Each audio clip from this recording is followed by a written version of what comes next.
ಈ ಥರ ಪ್ಲಾಸ್ಟಿಕ್ ಅಂದರೆ ಐಸ್ ಕ್ರೀಮ್ ತೊಗೊಂಬಂದಿರ್ತೀವಿ, ಆ ಬಾಕ್ಸ್ನ ಹೆಂಗೆ ಯೂಸ್ ಮಾಡೋದಂದರೆ, ಒಂದು ಚಾಕು ತೊಗೊಳ್ಳಿ, ಚಾಕುನ ಸ್ವಲ್ಪ ಬಿಸಿ ಮಾಡಿಕೊಂಡು ಸೆಂಟ್ರ್ ಭಾಗಕ್ಕೆ ಕಟ್ ಮಾಡ್ಕೋಬೇಕು. ನೀಟಾಗಿ ನಿಧಾನವಾಗಿ ಮಾಡ್ಕೊಳ್ಳಿ, ಬಿಸಿ ಇರೋದ್ರಿಂದ ನಿಮಗೆ ಕೈ ಅಂಟೋ ಸಾಧ್ಯತೆ ಇರುತ್ತೆ. ನೀಟಾಗಿ ಸೆಂಟ್ರ್ ಪೋರ್ಷನ್ನ ಕಟ್ ಮಾಡಿಕೊಂಡು ಕೆಳಭಾಗದಲ್ಲಿ ಏನಿರುತ್ತೋ ಆ ಕೆಳಭಾಗದಲ್ಲಿ ಸ್ವಲ್ಪ ಹೋಲ್ಸ್ ಇಟ್ಕೋಬೇಕು. ನೋಡಿ ಈ ಥರ ಓಪನ್ ಆಗುತ್ತೆ, 2 ಪಾರ್ಟ್ ಆಗುತ್ತೆ. ಆಗ ಇದನ್ನು ಮೇಲಿನ ಭಾಗನ ಕೆಳಗಡೆ ಇಟ್ಟು ಕೆಳಗಿನ ಭಾಗನ ಮೇಲೆ ಇಟ್ಟರೆ ಇದು ಸೋಪ್ ಬಾಕ್ಸ್ ರೆಡಿ ಆಗುತ್ತೆ. ಸೋಪ್ ಆರ್ಗನೈಸರ್ ಆಗಿ ರೆಡಿ ಆಗುತ್ತೆ. ಮನೇಲಿ ತುಂಬ ಜನ ಇದ್ದಾರೆ ಅಂದರೆ ಡಿಫ್ರೆಂಟ್ ಸೋಪ್ಸ್ ಎಲ್ಲ ಯೂಸ್ ಮಾಡ್ತಾ ಇದ್ದಾರಲ್ಲ, ಆ ಟೈಮಲ್ಲಿ ಇದು ನಿಮಗೆ ತುಂಬಾ ಯೂಸ್ ಆಗುತ್ತೆ. ಈಗ ನೋಡಿ ಸೋಪ್ ಇಡ್ತಾ ಇದ್ದೀನಿ. ಈ ಥರ ಹೋಲ್ಸ್ ಇಟ್ಟಿರೋದ್ರಿಂದ ಕೆಳಗಡೆ ಎಲ್ಲ ನೀರೆಲ್ಲ ಸೋರಿ ಸೋಪು ತುಂಬ ದಿನಗಳ ಕಾಲ ಬಳಸೋದಕ್ಕೆ ತುಂಬ ಯೂಸ್ ಆಗುತ್ತೆ. ಇನ್ಮೇಲೆ ಪ್ಲಾಸ್ಟಿಕ್ ಬಾಕ್ಸ್ನ ಬಿಸಾಡಬೇಡಿ, ಈ ಥರ ರಿಯೂಸ್ ಮಾಡ್ಕೊಳ್ಳಿ. ಇಷ್ಟ ಆಯ್ತಲ್ಲ? ಇಷ್ಟ ಆದರೆ ಒಂದು ಲೈಕ್ ಕೊಡಿ. ಈಗ ನೆಕ್ಸ್ಟು ಡಸ್ಟ್ಬಿನ್ಗೆ ಕವರ್ ಹಾಕಬೇಕು. ಸಣ್ಣ ಕವರ್ ಇದ್ದರೆ ಹಿಂಸೆ ಆಗುತ್ತೆ ನೋಡಿ, ಈ ಥರ ಆಗೋದೇ ಇಲ್ಲ, ಹಾಕೋದಕ್ಕೆ ಟೈಟ್ ಆಗುತ್ತೆ. ಆ ಟೈಮಲ್ಲಿ ಏನಂದರೆ ಕವರ್ನ ಉಲ್ಟಾ ಮಾಡಿ ಈ ಥರ ಕೆಳಭಾಗಕ್ಕೆ ಹಾಕ್ಕೊಂಡು ಮೇಲೆ ಇರೋದನ್ನು ಒಳಗಡೆ ತಳ್ಳಿಬಿಟ್ರೆ ಈಸಿಯಾಗಿ ರೆಡಿ ಆಗಿಬಿಡತ್ತೆ. ಈ ಥರ ಒಳಗಡೆ ಬಗ್ಸ್ಬಿಟ್ರೆ ಈಸಿಯಾಗಿ ನೀವು ಕಸ ಹಾಕ್ಕೊಳ್ಳೋಕ್ಕೆ ಈಸಿ ಆಗುತ್ತೆ. ಮತ್ತು ಕಸ ಎಲ್ಲ ತುಂಬಿದ ಮೇಲೆ ಈಸಿಯಾಗಿ ರಿಮೂವ್ ಮಾಡಿಕೊಂಡು ತೊಗೊಂಡೋಗೋದಕ್ಕೂ ಈಸಿ ಆಗುತ್ತೆ. ನೆಕ್ಸ್ಟ್ ಟೈಮು ನೀವು ಡಸ್ಟ್ಬಿನ್ ಕವರ್ ಹಾಕೋವಾಗ ಈ ಮೆಥಡ್ನ ಯೂಸ್ ಮಾಡಿ ಯೂಸ್ಫುಲ್ ಆಗತ್ತೆ.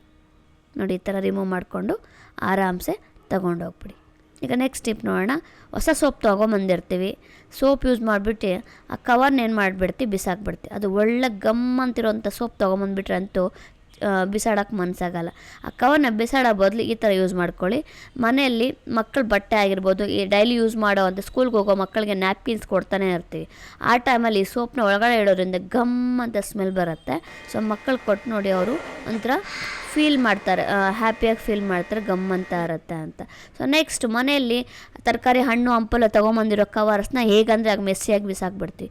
ಆ ಥರ ಮಾಡ್ದಿರ ಈ ಥರ ಒಂದು ಟಿಪ್ ಹೇಳ್ತೀನಿ ನಿಮಗೆ. ಏನಪ್ಪ ಅಂದರೆ, ಒಂದು ಪ್ಲಾಸ್ಟಿಕ್ ಡಬ್ಬ ಮನೇಲಿ ಇದ್ದೇ ಇರುತ್ತೆ.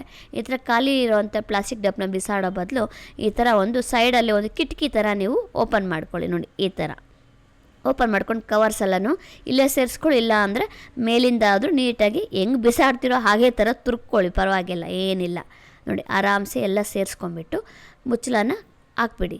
ಮಾತ್ರ ಇಲ್ಲಿ ಓಪನ್ ಮಾಡಿದ್ದೀವಲ್ಲ ಕಿಟಕಿನ ಓಪನ್ ಮಾಡ್ಕೊಂಡು ನೀವು ಆರಾಮ್ಸೆ ನೀವು ಕವರ್ನ ತೊಗೊಂಡು ಇಟ್ಕೊಬೋದು. ಈ ಥರ ಮಾಡೋದ್ರಿಂದ ಮನೆಯೆಲ್ಲ ಮೆಸ್ಸಿ ಕಾಣಿಸಲ್ಲ. ಯಾವುದೋ ಒಂದು ಡಬ್ಬದಲ್ಲಿ ಏನೋ ಇಟ್ಟಿದ್ದಾನಂತ ನೀಟಾಗಿ ಕಾಣುತ್ತೆ.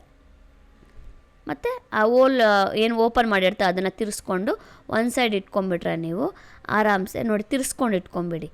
ಆವಾಗ ಯಾವುದೇ ರೀತಿ ಏನೋ ಕವರ್ ಬಾಕ್ಸ್ ಥರ ಗೊತ್ತಾಗಲ್ಲ, ಏನೋ ಇಟ್ಟಿದ್ದಾರೆ ಐಟಮ್ ಅಂತಲೇ ಗೊತ್ತಾಗತ್ತೆ. ನೆಕ್ಸ್ಟ್ ಟೈಮು ಈ ಥರ ಮೆಸ್ಸಿ ಮಾಡ್ತೀರಾ ಈ ಟಿಪ್ನ ಯೂಸ್ ಮಾಡ್ಕೊಳ್ಳಿ. ನೆಕ್ಸ್ಟ್ ಟೈಮ್ ಆ್ಯಪಲ್ ಮಕ್ಕಳಿಗೆಲ್ಲ ಸ್ನ್ಯಾಕ್ಸ್ಗಂತ ಸ್ಕೂಲ್ಗೆ ಕಳಿಸ್ಬೇಕಾಗತ್ತೆ. ಹಾಗೆ ಕಳಿಸೋದ್ರಿಂದ ಏನಾಗುತ್ತೆ, ಕಪ್ಪಗಾಗ್ಬಿಡುತ್ತೆ. ಆ ಟೈಮಲ್ಲಿ ಒಂದು ಬಾಕ್ಸಲ್ಲಿ ಸ್ವಲ್ಪ ನೀರು ಹಾಕಿ ಸ್ವಲ್ಪ ಉಪ್ಪು ಹಾಕ್ಕೋಬೇಕು. ಉಪ್ಪು ಹಾಕಿ ಕರ್ಗಕ್ಕೆ ಬಿಟ್ಟು ಆ್ಯಪಲ್ನ ನೀಟಾಗಿ ತೊಳ್ಕೊಂಡು ಪೀಲ್ ಮಾಡ್ಕೋಬೇಕು. ಆ ಪೀಲ್ ಮಾಡೋ ಯಾಕಪ್ಪ ಅಂತೇಳಿದ್ರೆ ಅದರಲ್ಲಿ ವ್ಯಾಕ್ಸ್ ಇರೋದ್ರಿಂದ ಪೀಲ್ ಮಾಡಿ ಆ್ಯಪಲ್ನ ತಿನ್ನಬೇಕಾಗತ್ತೆ.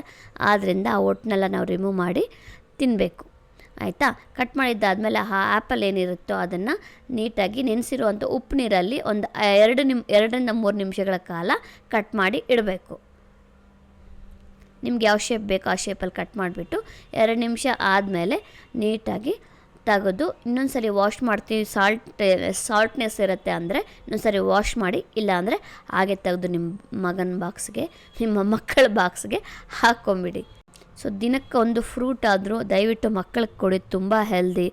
ಅದು ಇದು ಹೊರಗಡೆ ಇರೋವಂಥ ಫುಡ್ ಕೊಡೋ ಬದಲು ಈ ಥರ ದಿನಕ್ಕೊಂದು ಹಣ್ಣು ಕೊಡೋದ್ರಿಂದ ಮಕ್ಕಳ ಆರೋಗ್ಯ ತುಂಬಾ ಚೆನ್ನಾಗಿರುತ್ತೆ.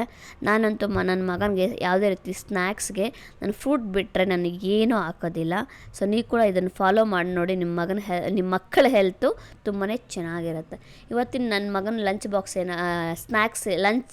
ಸ್ನ್ಯಾಕ್ಸ್ ಏನಪ್ಪ ಅಂದರೆ ಆ್ಯಪಲ್ ಆ್ಯಂಡ್ ಆವಕಾಡೋ 2 ಹಾಕಿ ಕಳಿಸ್ತಾ ಇದ್ದೀನಿ. ಸೊ ಸ್ನೇಹಿತರೆ, ನೋಡಿದ್ರಲ್ಲ ಇವತ್ತಿನ ಟಿಪ್ಸ್ ಇಷ್ಟ ಆಗಿದ್ರೆ ಒಂದು ಲೈಕ್ ಕೊಡಿ. ಯಾವ ಟಿಪ್ ಇಷ್ಟ ಆಯ್ತು ಅಂತ ಕಮೆಂಟ್ ಬಾಕ್ಸಲ್ಲಿ ಕಮೆಂಟ್ ಹಾಕಿ. Thank you very much.